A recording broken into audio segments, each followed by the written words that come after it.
श्रीला प्रभुपाद की जय, गुरु गौरांग की जय।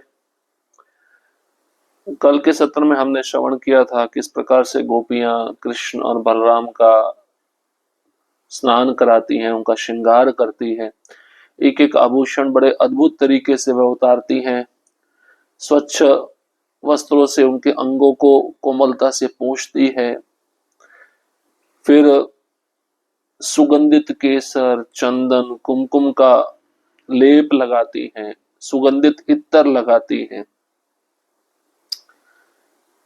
और ये करते हुए गोपियों को बड़ी प्रसन्नता होती है। लेकिन कृष्ण थोड़ा नाटक करते हैं, कृष्ण रोने का अभिनय करते तो यशोदा माता रसोई में से दौड़ती हुई आती है और कहती क्या हुआ क्या हुआ। तो गोपियां समझ जाती हैं कृष्ण अभिनय कर रहे हैं रोने का। बाद में गोपियां हंसते हुए मुख को देखती थी कृष्ण के और लीला के वशीभूत होकर मुस्कुराती रहती थी। लेकिन गोपियों को यह भी भय था कि यशोदा पुनः रसोई घर से बाहर ना आ जाए, इसलिए जल्दी से जल्दी उन्होंने कृष्ण की मालिश समाप्त की और फिर सुगंधित यमुना जल में हंसी खेल में उनको स्नान कराया। गोपियां अपने घरों से पुष्प मालाएं, सुगंधित चंदन, वस्त्र, बहुमूल्य आभूषण लेकर आई थी और कृष्ण की रुचि के अनुसार उन्होंने कृष्ण को सजाया। बाद में उनकी आरती उतारी, उनको भोग लगाया। अब श्रृंगार करने का जब समय आता है तो गोपियां जान के श्रृंगार कृष्ण का बिगाड़ती रहती है, जिससे हम कृष्ण को निरंतर देखती रहे, कृष्ण हमारी आंखों से ओझल ना हो जाए। तो स्वरूप जो गोप कुमार है गोपियों के चंचल हृदय को समझ जाते हैं और कृष्ण के रूप पर उनकी दृष्टि अटक जाती है, क्योंकि स्वरूप जो गोप कुमार वे कृष्ण को अपना प्रियतम मानते हैं। स्नान पूर्ण होते ही फिर नंद बाबा आते हैं, कृष्ण बलराम नंद बाबा के साथ बैठते हैं और कृष्ण जो भोग सम्राट हैं वे भोजन करते हैं और कृष्ण फिर स्वरूप जो गोप कुमार है उनको अपने सामने बिठाते हैं। अनेकों प्रकार के व्यंजनों से भरी स्वर्ण थाली और विविध प्रकार के रत्नमय कटोरों के साथ वे भरपूर भोजन कर रहे थे। कभी उनकी माता पिता या भ्राता स्नेह पूर्वक उनके मुख में कौर रखते और वे उसे चपलता व विनय के साथ स्वीकारते। भोजन के साथ वे एक स्वर्ण पात्र से अमृत तुल्य पेय और दूसरे स्वर्ण पात्र से शीतल निर्मल जल पीते।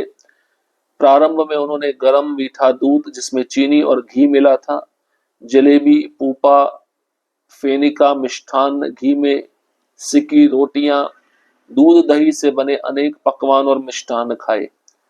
मध्य भाग में उन्होंने अद्भुत स्वादिष्ट पकवान, सुगंधित कोमल खाद्य, वटकों, परपट, सूप, पालक और अन्य सब्जियां, मीठे और कड़वे दूध के अनेक व्यंजन और विभिन्न प्रकार के मसालेदार, कड़वे और नमकीन पदार्थ खाए। अंत में उन्होंने चीनी के साथ दही, दही के अनेक प्रकार के व्यंजन और हींग मिश्रित मट्ठा पिया और इन सभी प्रकार के व्यंजनों को उन्होंने मुझे भी स्नेहपूर्वक खिलाया। उनके कमल नेत्रों का नर्तन, धनुषाकार बाहों की चपलता, उनके कमल मुख की लहराती लीलाएं, गालों की मधुर छटा, चपल जीभ, अरुण अधर और मोती से दंतों का मंद चरवण, इन सब की महिमा और माधुर्य तक वाणी और मन भी नहीं पहुंच सकते। वृंदावन की प्राण प्रिय गोपिकाएं अपने अपने ग्रहों से दूध, माखन और शर्करा से निर्मित अनेकों मधुर मिष्ठान लाकर माता यशोदा के सम्मुख रख देती। श्री कृष्ण उन सब का रसपूर्ण चपलता से बार बार स्वाद लेते, प्रत्येक व्यंजन की प्रशंसा कर गोपिकाओं के हृदयों को आनंद सरिता से भर देते और अपने कर कमलों से कुछ अंश मुझे भी स्नेहपूर्वक अर्पित करते। तब स्वयं श्री राधिका एक मनोहर लड्डू जिसमें मिश्री सी मिठास भरी थी लेकर श्री कृष्ण के बाएं पक्ष में रख देती। श्री कृष्ण ने अपनी कर उंगलियों की अंगुष्ठ तर्जनी से उसे उठाया, जीवा शिखा पर रखकर हल्के से चखा और तत्क्षण मुख को मानो अरुचि के भाव से मोड़ लिया। ये देख भ्राता बलराम हंस पड़े। माता यशोदा को राधा पर क्रुद्ध सा भाव आया। पिता नंद आश्चर्यचकित हुए, राधा सखीगण मलान हुए और राधा की प्रतिस्पर्धनिया हर्षित हुई। तब श्री कृष्ण ने वह लड्डू मेरे थाल में डाल दिया। मैं जो राधा रानी के भ्राता श्री दामा के कुल में उत्पन्न हुआ था, जब मैंने उस अनुपम मधुर लड्डू का आस्वादन किया तो मैं चमत्कार से भर गया। श्री सनातन गोस्वामी कहते हैं, मिष्ठान वास्तव में कड़वा नहीं था, अपितु श्री कृष्ण ने प्रेम पूर्वक राधा के संबंधी को देना उचित समझा। यह समस्त व्यंजनों में सर्वश्रेष्ठ था और इसी कारण गोप कुमार आश्चर्य से भर उठा। तब श्री राधिका ने बोहों की कमल चेष्टा से उन्हें गुप्त दृष्टि डाली और श्री कृष्ण ने मनोहर मंद मुस्कान तथा कटाक्ष से उन्हें प्रसन्न कर दिया। तब मैंने इस लीला का रहस्य समझा, कैसे चतुरों के मुकुटमणि श्री कृष्ण अपने प्रेमातुर जनों को आह्लादित करते हैं। फिर वह पान ग्रहण कर मंद मंद चरवण करते हुए राधिका की ओर देखते हुए लज्जा भाव से वह पान मेरे मुख में रख देते हैं। इसके बाद उनकी स्नेहमयी माता पाचन सिद्धि के मंत्र जपते हुए बार बार अपने वाम कर कमल से उनके पेट को सहलाती है। तत्पश्चात जब नंद महाराज गौशाला में थे और धीर बालक बलराम निद्रा में लीन, श्री कृष्ण मधुर गीत गाते हुए ब्रज आंगन में विचरते रहे। श्री सनातन गोस्वामी कहते हैं, उस समय माता यशोदा अपने गृह कार्य में निमग्न थी। क्षण भर सुंदर व्रजांगनाओं के साथ विनोद लीलाओं का आस्वाद कर माता की पुकार का सम्मान करते हुए वे समीप स्थित शयन कक्ष में जाकर फेन सदृश कोमल शैया पर विश्राम करने लगे। उस स्वर्णमयी अमूल्य रत्न जटित पलंग पर निर्दोष पूर्ण चंद्र सदृश अनेकों कोमल तकिए सज्जित थे। राजमहल के सिंह भाग में रत्न जटित अगुरु गंध सुगंधित कक्ष में मोती जटित छत्र से भूषित वह पलंग विलक्षण शोभा बिखेर रहा था। विवेकिनी राधा ने सुगंधित पान सजाकर श्री कृष्ण के मुख में रखा। चंद्रावली और श्री ललिता ने क्रीड़ा पूर्वक उनके दोनों चरण कमलों का मर्दन किया। कुछ गोपिकाएं उन्हें पंखा झल रही थी, कुछ पान लाती, कुछ पान के अवशेष रखने का पात्र और कुछ स्वर्ण पात्रों में अमृत तुल्य जल प्रस्तुत करती। कुछ उनके श्रवण और हृदय को आनंदित करने वाले स्तुति गान कर रही थी, कुछ वाद्य यंत्र बजा रही थी और कुछ उनसे हास परिहास कर रही थी। श्री सनातन गोस्वामी कहते हैं, यह संकीर्तन शब्द से अभिप्राय है कि गोपिकाएं श्री कृष्ण के नाम गान कर रही थी। अब देखिए कृष्ण कैसे भोजन ग्रहण करते हैं उसका वर्णन किया गया है। जितने भी बर्तन है, जितने भी पात्र है, सोने के हैं, चांदी के हैं और उनमें जो व्यंजन बने हैं वो अमृत तुल्य है। तो यहाँ पे कृष्ण सबसे पहले गर्म मीठा दूध पिए, फिर चीनी, जिस दूध में चीनी और घी मिला था, जलेबी, पोपा, फेने का मिष्ठान, घी में सिकी रोटियां, दूध दही के बने अनेक व्यंजन मिष्ठान कृष्ण ने खाए। फिर थोड़ी देर के बाद उन्होंने सुगंधित कोमल खाद्य वटकों, परपट, सूप, पालक और अन्य सब्जियां, मीठे और कड़वे दूध के अनेक व्यंजन ग्रहण किए। फिर मसालेदार नमकीन पदार्थ खाए। अंत में उन्होंने चीनी के साथ दही, दही के अनेक प्रकार के व्यंजन और हींग के साथ मिला हुआ मट्ठा पिया। माता यशोदा अपने हाथों से ये सब व्यंजन स्नेह पूर्वक खिला रही थी और कृष्ण के जो कमल नेत्र है ना वो नाच रहे थे। धनुषाकार बहुत चपल चपल थी। इधर उधर सभी दिशाओं में कृष्ण देख रहे हैं। किसको देख रहे हैं? राधा रानी को देख रहे हैं। तो गोप कुमार कहते हैं, गालों की मधुर छटा, जीभ चपल कृष्ण की कभी बाहर जाती कभी अंदर आ जाती है। जब सूर्य उदय होता है तो उस समय जो लालिमा होती है उसको अरुण कहते हैं। तो कृष्ण के जो होठ हैं वो अरुण के जैसे हैं और दांत मोतियों जैसे हैं, मंद मंद व्यंजनों को चबा रहे हैं। इस प्रकार जो माधुर्य है कृष्ण की, गोप कुमार कहते हैं मेरा मन और वाणी भी उस तक पहुंच नहीं सकती। अब गोपियां अपने घरों से दूध, माखन और शर्करा से निर्मित अनेक मधुर मीठे पकवान ले आई, माता यशोदा के सामने रख दिया।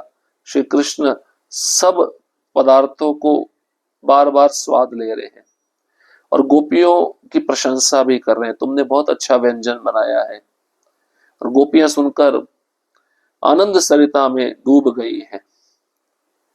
और गोप कुमार कहते हैं, स्वरूप कहते हैं, बीच बीच में कृष्ण मुझे भी अर्पित करते हैं, ये भी तुम खा लो। कुछ अंश मुझे भी स्नेह पूर्वक उन्होंने अर्पित किया अपने कर कमलों से। उस समय राधा रानी एक मनोहर लड्डू लेके आई जो मिश्री सी मिठास से भरा हुआ था और श्री कृष्ण के थाली में रख दिया। अब श्री कृष्ण ने जैसे ही उस लड्डू को उठाकर अपनी जीवा पर रखा तो हल्के से चखा और तत्क्षण ऐसा लगा कृष्ण को लड्डू पसंद नहीं आया। उन्होंने अरुचि के भाव से अपना मुख मोड़ लिया। लड्डू कड़वा है ऐसा लगा, लेकिन आपको लगता है राधा रानी जो लड्डू बना के लाएगी वो कड़वा होगा? तो हंस पड़े बलराम जी देखकर। माता यशोदा क्रोधित हो गई राधा रानी के ऊपर, मेरे लाला के लिए तू ऐसा कड़वा लड्डू लेके आई। नंद बाबा भी आश्चर्यचकित हो गए। राधा रानी की जो सखी है वो दुखी हो गई और राधा रानी की जो दुश्मन है, प्रतिस्पर्धनिया है चंद्रावली, वो पार्टी बड़ी खुश हो गई। तब श्री कृष्ण ने वो जो लड्डू था ना जो राधा रानी लेके आई थी, गोप कुमार की थाली में रख दिया। गोप कुमार कौन है? राधा रानी के भाई श्री दामा के परिवार में जन्मे हैं।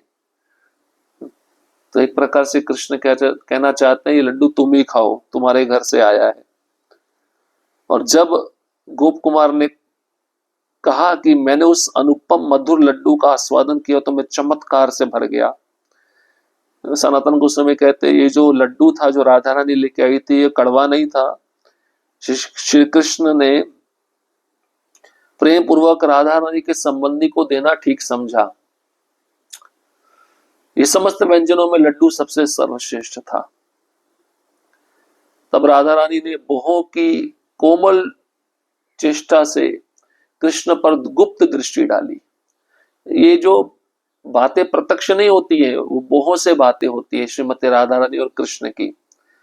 और कृष्ण ने उन मोहों को देखा तो मनोहर मंद मुस्कान के द्वारा, उन्होंने कटाक्ष के द्वारा राधा रानी को प्रसन्न किया। तब गोप कुमारी सब देख रहे हैं, वह लीला को जब देखे तो रहस्य समझ गए।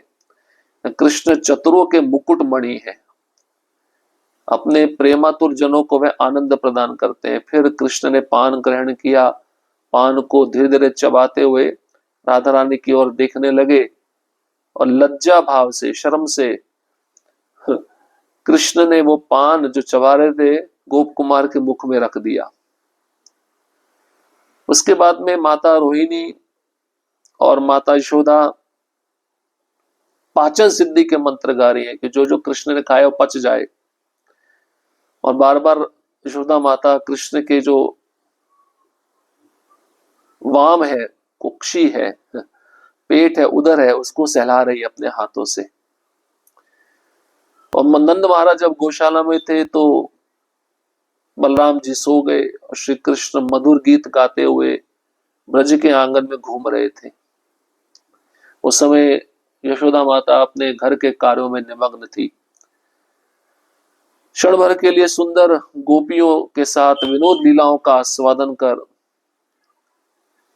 माता की पुकार सुनकर सम्मान करते हुए कृष्ण समीप स्थित शयन कक्ष में चले गए। वो शयन कक्ष कैसा था, सोने का कमरा कैसे था, दूध के जैसे फेन श्वेत रंग का कोमल शैया था, उस पर कृष्ण विश्राम करने लगे।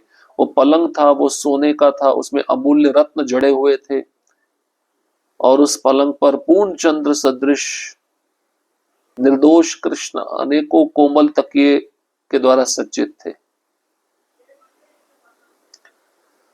उसके पश्चात अगुरु गंध सुगंधित कक्ष में जलाया गया और मोतियों से जड़ा हुआ छत्र था। यह पलंग के ऊपर बहुत सुंदर दिख रहा था, शोभा बिखेर रहा था। तभी श्रीमती राधा रानी सुगंधित पान सजाकर श्री कृष्ण के मुख में डाल देती है। चंद्रावली और श्री ललिता खेल खेल में उनके दोनों चरण कमलों को पकड़ लेती है, कृष्ण इधर उधर भाग ना जाए। अब कुछ गोपियां वहां पे पंखा जल रही थी जहां पे कृष्ण विश्राम कर रहे हैं, कुछ गोपियां पान ला रही थी, कुछ गोपियां पान के उच्छिष्ट रखने का पात्र ला रही थी, कुछ सोने के बर्तनों में अमृत तुल्य जल कृष्ण को प्रस्तुत कर रही थी, कुछ कृष्ण को श्रवण करा रही थी, कुछ कृष्ण का स्तुति गान कर रही थी, कुछ गोपियां वाद्य यंत्र बजा रही थी और कुछ कृष्ण के साथ हास परिहास कर रही थी। अद्भुत दृश्य है, गोलोक में यही सब चलता है।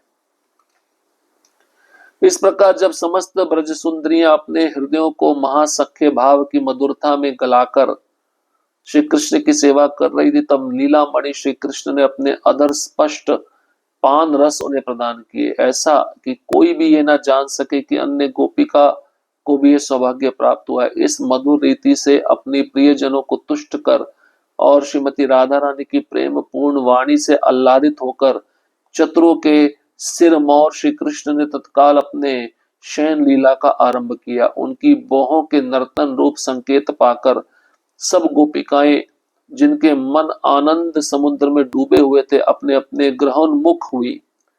श्री सनातन गोस्वामी कहते हैं, श्री कृष्ण का संकेत उनकी नृत्यमयी भ्रुकुटी का कंपन था।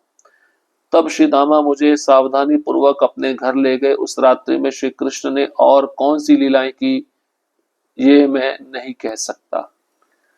अब जो ब्रज की सुंदरियां थी, गोपियां थी, श्री कृष्ण की महासख्य भाव में सेवा कर रही थी, तो ये गोपिकाएं अब सखा बन गई थी कृष्ण की। और कृष्ण जो लीला मणि है, अपने अधर होठ स्पृष्ट पान, जो पान चबा रहे थे, उन्होंने इस पान का रस उन गोपियों को प्रदान किया, ऐसा कि कोई भी नहीं जान पाया कि अन्य गोपियों को इस सौभाग्य प्राप्त हुआ। हर एक गोपी को मिला, लेकिन उनको ऐसा लग रहा था कृष्ण ने हम पे कृपा की, दूसरों पे कृपा नहीं की, लेकिन सब पे कृपा की। कोई पहचान नहीं पाया कि सबको मिला है। इस प्रकार से सबको संतुष्ट करके अपने प्रियजनों को राधा रानी बड़ी प्रसन्न होकर चतुरों के सिर मोर, मतलब चालाक के शिरोमणि है श्री कृष्ण, तत्काल अपने शयन लीला का आरंभ कर दिया। भगवान सो गए और भगवान के जो बोहे थी, बोहों के नाचने से गोपियों को संकेत मिल गया कि अब हमें अपने घर में चले जाना चाहिए। तो सनातन गोस्वामी कहते हैं, श्री कृष्ण का संकेत कैसे गोपियों ने प्राप्त किया, उनके नृत्यमयी भ्रुकुटी का कंपन के द्वारा गोपियों ने संकेत प्राप्त किया। तब गोप कुमार कहते हैं, स्वरूप कहते हैं कि श्री दामा मुझे सावधानी पूर्वक अपने घर ले गए और रात्रि में श्री कृष्ण ने और कौन सी लीलाएं की, ये मैं नहीं कह सकता। इस प्रकार से सुंदर लीला चल रही, कितना सुंदर है। गोलोक में यही सब चलता है। ये आपको थोड़ा बहुत बताया गया है, एक ट्रेलर दिया गया, टीजर दिया गया है। गोलोक जाना है तो इन लीलाओं में निमग्न होना पड़ेगा। हरे कृष्णा कृष्ण कृष्ण हरे हरे, हरे राम राम राम हरे हरे। श्रील प्रभुपाद की जय, गुरु गौरांग की जय।